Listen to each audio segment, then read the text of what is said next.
అందరికీ నమస్కారం అండి. ఇప్పుడు మనకి ఇరాన్‌కిను ఇక్కడ అమెరికాకి యుద్ధం జరుగుతుంది కదా! దానివల్ల మనకి గ్యాస్ ఇది కొద్దిగా ఇబ్బంది అవుతుందని చెప్పేసి మనం ఏం చేస్తున్నామంటే ఇప్పుడు గ్యాస్ ఏజెన్సీలు ఏవైతే ఉన్నాయో వాటిని ఇన్స్పెక్షన్ చేస్తున్నామండి. విజిలెన్స్ అండ్ రెవెన్యూ వాళ్ళు, సివిల్ సప్లైస్ వాళ్ళు కలిసి ఇప్పుడు ఆల్మోస్ట్ ఇప్పుడు ఏలూరులో మొత్తం అన్నింటి మీద తిరుగుతున్నాము. మనం మార్నింగ్ నుంచి తిరుగుతున్నాము. ఏదన్నా ఫైండ్ అవుట్స్ అయితే కనుక మీకు చెప్తాము ఖచ్చితంగా. సో బయట అయితే కనుక ఎటువంటి మనకి గ్యాస్ స్కేర్సిటీ అనేది కనుక ఏమీ లేదు ప్రస్తుతానికి. కాబట్టి ఏదైనా వచ్చినా కూడాను దాన్ని ఎదుర్కోవడానికి మేము సిద్ధంగా ఉన్నాము. Thank you.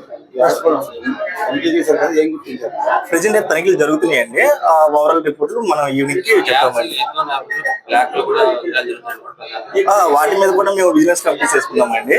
ఏదన్నా ఇన్ఫర్మేషన్ వచ్చినా కూడా వెంటనే దాన్ని మేము గుర్తించి తగు చర్యలు ఏదైతే చట్ట ప్రకారం చర్యలు ఉంటాయో అవి కూడా గట్టిగా తీసుకున్నానికి యంత్రాంగం మొత్తం సిద్ధంగా ఉందండి. గ్యాస్ అంతా ఓకేనండి, ఇబ్బంది ఏం లేదు. ప్రస్తుతానికి అయితే ఇబ్బంది ఏం లేదు సార్. నా పేరు బాజీ సత్యనారాయణ అండి, డిప్యూటీ తహసీల్దార్, సివిల్ సప్లైస్ డిప్యూటీ తహసీల్దార్.